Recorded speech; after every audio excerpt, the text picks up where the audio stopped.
Olá, meus irmãos e minhas irmãs do Arco Podcast, sejam muito bem-vindos. Meu nome é Gabriel Marques, eu sou membro do Centro Internacional de Adoração e Missões aqui do Rio de Janeiro.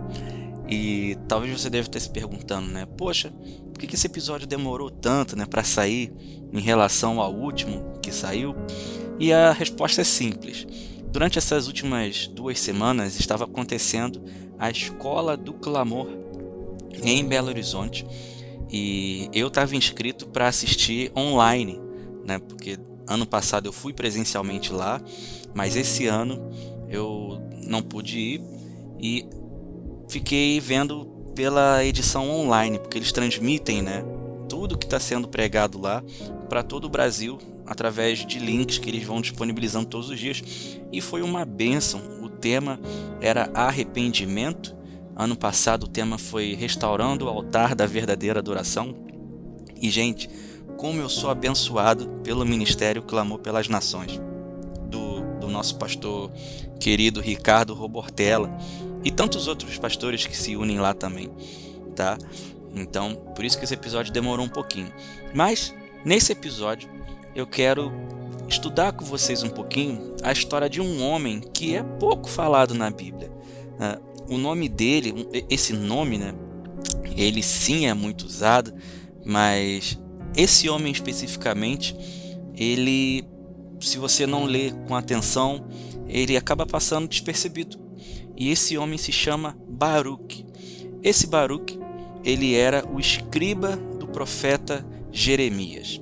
Mas eu quero abrir a Bíblia com vocês no capítulo 45 do livro do profeta Jeremias, onde a gente vai ler o texto base e a partir daqui a gente vai entendendo quem foi esse homem, qual era o contexto em que esse homem estava ali acompanhando Jeremias e por que Deus falou com ele da maneira como falou nesse capítulo aqui.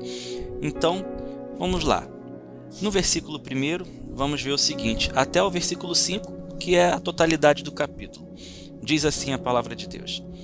Palavra que o profeta Jeremias falou a Baruque, filho de Nerias, quando este escrevia num livro as palavras ditadas por Jeremias, no 4º ano do reinado de Jeoaquim, filho de Josias, rei de Judá.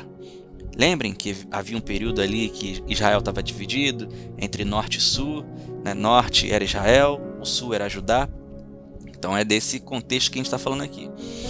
Assim diz o Senhor, Deus de Israel, a respeito de você, Baruque. Você disse, ai de mim, porque o Senhor acrescentou tristeza ao meu sofrimento. Estou cansado de gemer e não encontro descanso.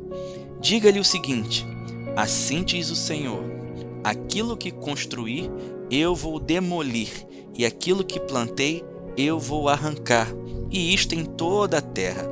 E você está buscando coisas grandes para si mesmo? Não faça isto, porque eis que trarei mal sobre toda a humanidade, diz o Senhor. Mas a você darei a sua vida como despojo em qualquer lugar para onde você for. Em algumas outras traduções a gente entende que Deus estava dizendo aqui para Baruque, olha, eu vou preservar a sua vida, onde quer que você vá, tá bom?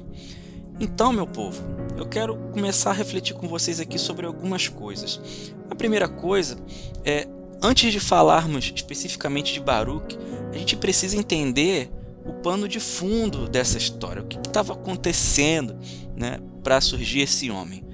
Porque Baruque, ele não surge em um tempo neutro, ele surge exatamente no meio do juízo.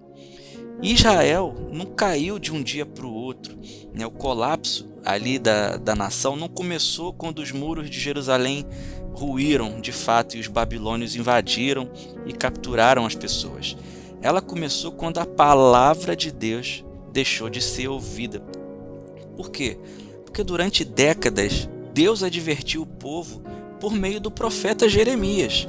Como? Com chamados ao arrependimento, com alertas claros do que estava por vir e com convites insistentes de Deus ao retorno para a aliança. Mas o coração do povo ficou endurecido. E aí então o juízo começou a se manifestar em etapas. E aí a gente vai ver, né, que Primeiro houve uma deportação ali silenciosa, depois uma segunda, mais dolorosa, e aí por fim a destruição total. Jerusalém ficou abandonada, ficaram só algumas pessoas ali, né, para trás, mas basicamente quase todo mundo foi levado cativo para a Babilônia, tá? Então, a Babilônia não entrou em Jerusalém de surpresa. A gente vai ver que não foi do nada, né? Ela entrou porque o profeta já vinha anunciando que isso ia acontecer. E sob o comando de Nabucodonosor II, esse nome é um pouco difícil, né? O Império Babilônico se tornou um instrumento do juízo de Deus sobre Judá. E não porque Deus tinha prazer em destruir, não, pelo contrário, mas por conta da fidelidade à sua própria palavra. Deus, ele é fiel à sua palavra. E alguns foram levados cativos enquanto a cidade ainda estava de pé. Outros permaneceram achando que estavam seguros, mas Jeremias sempre deixou claro: olha, os primeiros foram levados, os primeiros levados não foram os abandonados, foram aqueles que Deus estava preservando.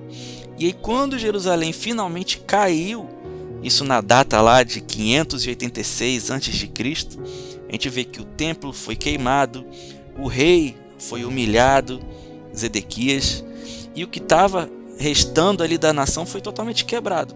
Esse é o cenário, esse é o pano de fundo aqui da história onde Baruque aparece. E é no meio desse colapso progressivo, quando a palavra de Deus já não é apenas advertência, mas sentença em execução, é que surge um homem chamado Baruque. E aí, quem é esse Baruque, né? Eu quero trazer aqui para vocês algumas informações, porque é interessante a gente estudar a vida desse cara, né? Então, vamos ver aqui o seguinte. Baruque, ele não é o profeta, ele não é rei, ele não é general, e ele não aparece gritando nos portões da cidade, nada disso. Ele simplesmente aparece na história sentado, escrevendo. Enquanto o juízo de Deus avançava, enquanto os reis rejeitavam a palavra, enquanto o povo insistia em falsos confortos, Baruque, ele escolheu caminhar com o profeta, com Jeremias. E essa escolha, meus irmãos, custou caro para ele. Porque, veja, naquele período, andar com Jeremias era abrir mão de prestígio, era perder qualquer chance de estabilidade política, né? Era literalmente trocar um futuro promissor que ele tinha ali no reino por uma missão impopular e perigosa. Porque Baruque, ele não entra na história para impedir o juízo de Deus, ele entra para registrar fielmente a palavra de quem estava anunciando. E é aqui que a história deixa de ser apenas sobre destruição e passa a ser sobre a fidelidade no meio do colapso. Então Baruque, ele não viveu antes do juízo nem depois dele, ele viveu durante o juízo. Ele escolheu guardar a palavra quando tudo estava ruindo ao redor dele. E de novo, Baruque, ele não era uma pessoa comum, né, resgatando aqui, né, com mais detalhes. Ele era um escriba oficial, ele era um intelectual, ele era um homem da elite administrativa, ele era filho de um homem influente, né, ele é chamado, né, Baruque, filho de Nerias. Então, ainda assim, ele escolhe andar com Jeremias, ele larga tudo isso, ele abandona status, ele abandona a segurança, ele abandona um futuro previsível, uma reputação. A verdade é que Baruque, ele não aparece no capítulo 45 apenas. Se você quiser conhecer um pouco mais da história, lá atrás, no capítulo 36, a gente vai ver que ele escreve as palavras de juízo de Jeremias, ele mesmo lê no templo e vê o rei queimar aquele rolo que ele levou ali. Então, a partir daquele momento, ele se torna um alvo político. Ele não só escrevia ali no secreto, né, escondido, para Jeremias, e Jeremias ia lá e falava. Não, chegou um momento em que ele mesmo teve que dar a cara a tapa, vamos dizer assim, no português claro, né? Então, meus irmãos, eu quero começar agora a ir um pouco mais fundo aqui com vocês nessa história de Baruque. Então, meus irmãos, existem algumas lições que a gente pode aprender com a vida desse homem, tá? A primeira lição que a gente vê quando a gente termina de ler os capítulos 36 e 45 de Jeremias é que Deus leva a sério quem o serve nos bastidores. Porque Baruque, ele não foi ignorado por Deus. Isso é fundamental, porque veja, ele estava ali servindo ao profeta, escrevendo, né, tudo aquilo que o profeta ditava. Nada vinha dele mesmo, tudo vinha do profeta. E é interessante que lá no capítulo 36, quando ele lê, né, o rolo ali escrito para os homens que iam levar aquela mensagem para o rei, os homens falam assim: olha, se eu fosse você, eu me escondia, pega Jeremias e some, desaparece, some, esconde, porque o rei não vai gostar nada. E aconteceu de fato isso. O rei mandou prender Baruque e Jeremias, mas eles já tinham, né, se escondido, graças a Deus. E, enfim, depois eles até escreveram novamente um segundo rolo, porque o primeiro o rei jogou no fogo, né, jogou na fogueira, queimou, tal. Então, entre reis, profetas, sacerdotes e o colapso que estava acontecendo na nação de Israel, Deus ele para tudo para falar com um escriba cansado. Lá diz no versículo 2, né? Assim diz o Senhor, o Deus de Israel, a você, Baruque. Então Deus nomeia Baruque. Ele não é uma pessoa anônima, uma pessoa que estava ali apenas, né, servindo. Pelo contrário, por esse fato ele foi percebido por Deus. Porque Deus ele vê quem sustenta processos invisíveis. Ele não só recompensa aqueles que aparecem, ele intervém pessoalmente na vida de quem serve com uma fidelidade silenciosa.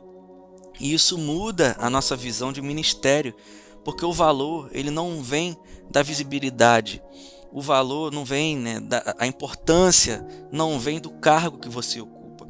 O cuidado divino, o cuidado de Deus direto para a sua vida não depende de palco, de altar, de plataforma, de nada, né? Isso é interessante porque me lembra da história, fazendo um adendo aqui, né? Me lembra a história de Pedro e a história de Estevão. A gente vai ver que lá no livro de Atos, logo nos primeiros capítulos, depois que todos são batizados pelo Espírito, Pedro prega e uma multidão se converte. Eu imagino que, né, o pessoal deve ter pensado: uau, meu Deus, olha quanta gente ouviu essa mensagem e foi impactada e foi alcançada. Ali foi logo um resultado direto, visível, quase que automático. Ele terminou de pregar, pum, várias pessoas se converteram, milhares. Se eu não me engano, o número de 3.000 homens. E a gente vai ver logo em alguns capítulos seguintes um outro homem, também cheio do Espírito Santo, também homem de Deus demais. A gente vai ver que ele chegou a ver a glória de Deus, né, no momento ali em que ele ia ser apedrejado. Mas ele é um homem que, depois que ele prega, e uma pregação também igualmente poderosa, ao invés de ser, né, bem recebido, ao invés de ter pessoas ali se convertendo, muito pelo contrário, a galera ficou com uma raiva tão grande de Estevão que pegaram ele pelo colarinho, levaram ele para fora da cidade e apedrejaram ele, mataram ele. Antes dele ser arrancado para fora da cidade, a Bíblia diz que ele olha para o céu e vê Jesus de pé, né? É uma maravilha essa visão. Então, veja que interessante. Ele morre, mas a Bíblia diz que a capa dele, as roupas dele, foram colocadas aos pés de um único homem chamado Saulo, que depois veio a ser conhecido como Paulo. E Paulo é somente talvez o apóstolo mais importante para o mundo gentil, para o mundo, né, que não era judeu, vamos dizer assim. Então, tem coisa que acontece que é gerado no bastidor, é gerado nos bastidores. Aquilo que você está fazendo, às vezes, não tem um resultado impactante agora, né, no imediato. O que você está fazendo não está impactando 3.000 pessoas, né, 5.000, 10.000, 20.000, mas está impactando uma só. E é através dessa uma vida só que você está impactando, através do seu serviço, através do seu ministério, através da sua liderança, Através dessa pessoa, as nações vão ser impactadas. E a palavra de Deus vai alcançar, né, pessoas como nós aqui, 2000 anos depois desse acontecimento quase, né? Então olha que louco, olha que interessante. Então isso é só um adendo, tá? Voltando aqui para nossa lição, a gente está falando de Baruque. Olha, Deus ele não quebra Baruque, ele reposiciona a expectativa, porque Deus ele não repreende Baruque por ele estar cansado. Ele não fala assim: ô Baruque, para de graça, para de sentir isso daí. Ele ajusta a lente de Baruque. Ele fala assim: olha, ô Baruque, você procura grandes coisas para você? Não procura não as procure. E isso não é uma punição de Deus para Baruque, é uma libertação de um peso que Baruque não precisava carregar. Porque existem momentos em que Deus nos chama para fazer mais, mas também tem momentos em que Deus nos pede para esperar menos de certas estações. Então, ao mesmo tempo que Deus às vezes te chacoalha para você produzir, para você fazer e acontecer, tem momentos em que Ele fala: sossega aí, espera um pouquinho, para um pouquinho. Essa não é a estação para você fazer nada, essa é a estação para você sobreviver. Então, nem toda frustração que você vive, ela precisa ser resolvida. Algumas precisam ser reinterpretadas, porque Deus cura expectativas antes de curar ambientes. Ele vai alinhar você primeiro, antes de alinhar o ambiente à sua volta. Veja, Deus estava falando isso para Baruque através de Jeremias, mas a nação estava em colapso. Ele olhava em volta e falava assim: mas como assim? Né? Eu tenho que ficar tranquilo? Porque houve uma promessa de Deus também nessa visão, nessa direção para Jeremias, de que por onde Baruque vivesse, ele ia ter a vida dele como espojo, né, que a Bíblia fala, né, por despojo. O que isso quer dizer? Ele ia sobreviver, Deus ia dar, né, livramento para ele onde ele estivesse. Então isso nos leva ao terceiro ponto, que sobreviver também é uma promessa espiritual. E essa é uma das chaves aqui mais negligenciadas talvez do texto, né, que é justamente isso que eu estava falando, né? A tua vida te darei por despojo. Essa frase ela não aparece no contexto de guerra, né? A gente conhece histórias de guerra de Davi, enfim, de outros reis de Israel, né? Não era nada disso. Ele estava dizendo: olha, você vai sair vivo dessa situação. Em meio à queda de Jerusalém, isso era gigante. Porque Deus ele não promete sucesso em todas as estações da nossa vida, mas Ele promete presença dEle e preservação para quem anda com Ele. Então nem toda estação vai gerar frutos visíveis. Lembra da história de Estevão, né? Mas nenhuma estação fiel vai ser desperdiçada, porque permanecer inteiro já é uma vitória. É estranho, né? Mas poxa, mas eu pensei que essa palavra ia falar que eu ia sair mais do que vencedor, né? Sim, tem momentos em que você sai sim mais do que vencedor, mas tem situações onde você simplesmente sobrevive e tá ótimo, né? Baruque ele não foi descartado, ele foi mantido no processo. E aí vamos observar aqui algo interessante, né? Depois desse capítulo 45 de Jeremias, a gente vai ver que Baruque continua ao lado de Jeremias, né? Lá no capítulo 43 fica mais claro, também antes um pouquinho. Ele sobrevive à queda de Jerusalém e ele vai até a Babilônia com uma palavra profética lá no capítulo 51. Então Deus ele não remove você do plano, ele ajusta o seu papel. E aí, qual é a lição que a gente pode tirar disso, né? Que Deus ele não descarta servos que estão cansados, ele mantém, mas às vezes ele vai manter você num lugar mais saudável, num lugar onde você tenha condições de sobreviver. Ele não quer a sua morte, ele não quer o seu mal. E isso ensina uma liderança madura, porque nem todo ajuste é um afastamento, nem toda pausa é uma rejeição de Deus para a sua vida, e nem toda mudança de função significa perda de chamado. A gente vai ver também uma nova lição que é Baruque nos ensina a diferença entre visão e entre ambição. Baruque, ele não era ganancioso, ele era visionário em uma estação que não suportava uma visão pessoal, porque Deus já estava determinado a trazer um juízo coletivo.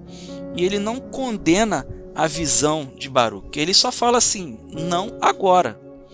Por quê? Porque uma visão madura de ministério, de chamado, sabe quando esperar e não tenta se impor sobre o tempo de Deus. Então, gente, nem toda ideia boa ela precisa ser executada imediatamente. Nem todo projeto ele precisa ser lançado no meio de uma crise. Guardar a visão também é um ato espiritual. E aí, como é que a gente vai vendo isso de um modo mais aprofundado? Baruque, ele nos mostra que honrar o processo é mais importante do que controlar o resultado. Baruque, ele escreve, o rolo é lido, o rei queima o rolo, nada dá certo aos olhos humanos, né? Inclusive, Baruque e Jeremias têm que se esconder, né? Mas Deus manda reescrever tudo. E o fracasso aparente ele não invalida a obediência. O nosso papel é obedecer. O impacto da palavra ela não está sobre o nosso controle, porque isso protege a nós, como ministros, como líderes, da frustração crônica, da necessidade de validação, da síndrome do deu errado. Imagina aqui resgatando de novo a história de Estevão, se Estevão sobrevivesse daquela pancadaria que ele sofreu ali das pedras. Eu creio que ele era homem de Deus pra caramba, e nada disso que eu vou dizer agora ia acontecer. Mas se fosse eu, na minha humanidade, na minha limitação, né, se fosse talvez você aí, alguns pensamentos talvez viriam à nossa cabeça, que é, poxa, caramba, Pedro pregou, muita gente se converteu, eu devo ter pregado errado. Eu acho que eu preguei errado porque, além de ninguém se converter, ainda me salvaram, né? E mal sabia ele que havia um homem ali consentindo na morte dele, que lá na frente foi impactado, e eu creio muito que aquele sacrifício ali, aquela situação ali, gerou um impacto na memória de Saulo. Porque eu imagino que aquele homem deve ter sido tocado de alguma forma, né? Não por isso a Bíblia vai dizer que ele não só consentiu na morte de Estevão, mas as vestes foram colocadas aos pés dele. Então ele estava ali na situação e ele estava atento ao que estava acontecendo. Então, voltando para Baruque, sem mais delongas, Baruque ele ensina que Deus constrói líderes pelo que eles suportam, não pelo que eles conquistam. Porque Baruque ele nunca liderou multidões, ele nunca fez sinais, ele nunca foi famoso, mas ele sustentou a palavra, ele atravessou o juízo junto do profeta ali, ele permaneceu fiel e ele não abandonou o processo. Então Deus forma líderes mais pelo peso que suportam do que pelos resultados que eles exibem. E essa é uma chave para quem quer governar, né? Quem quer liderar, que é a autoridade, ela nasce de coerência, não de aplauso nem de visibilidade. As pessoas têm que ver coerência naquilo que você prega e naquilo que você vive. Então, Baruque, ele não apenas é um alerta, ele é um testemunho silencioso. E o que ele nos ensina? Nos ensina que Deus cuida dos bastidores, Deus preserva quem serve fielmente, Deus ajusta expectativas para proteger corações, Deus sustenta pessoas mesmo quando as estruturas caem. E se você está liderando em tempos difíceis, talvez Deus não esteja te pedindo para acelerar, mas para permanecer saudável enquanto tudo é reorganizado. Então, meus irmãos, existem estações em que Deus nos chama sim para brilhar, para aparecer de alguma forma, para levar a palavra, para subir a plataforma, né? Mas tem tempos que Deus não chama a gente para isso. Ele chama a gente para permanecer inteiro, enquanto Ele está reconstruindo tudo ao nosso redor. Tá bom, meus irmãos? Então, é isso que eu queria trazer para vocês a respeito desse homem, que é muito interessante, né? É lógico que se a gente for fazer uma análise completa do livro de Jeremias, certamente a gente poderia alcançar muito mais né, lições e tal, mas a ideia aqui é ser um pouco mais direto, é ser um pouco mais sucinto dessa vez. O último episódio teve quase 1 hora, então eu queria orar com você que está passando por momentos de permanecer, né? Você está vendo tudo ao seu redor ruindo, mas você precisa permanecer, porque Baruque nos ensina isso, permanecer fiel, permanecer no propósito, porque às vezes sobreviver é o que Deus está requerendo de nós para um ciclo. Os ciclos passam, né? Pode ser que no próximo ciclo você seja convidado a uma posição de né, maior relevância, vamos dizer assim, entre aspas, porque Baruque foi extremamente relevante no que ele estava fazendo, mas às vezes Deus ele ajusta a nossa rota porque ele tem interesse em nós, como o meu apóstolo pregou ontem. Deus não tem compromisso com um barco, ele tem compromisso com a minha vida. Então eu tomo isso para mim no meu coração, quero compartilhar isso com você e quero orar por você. Feche seus olhos.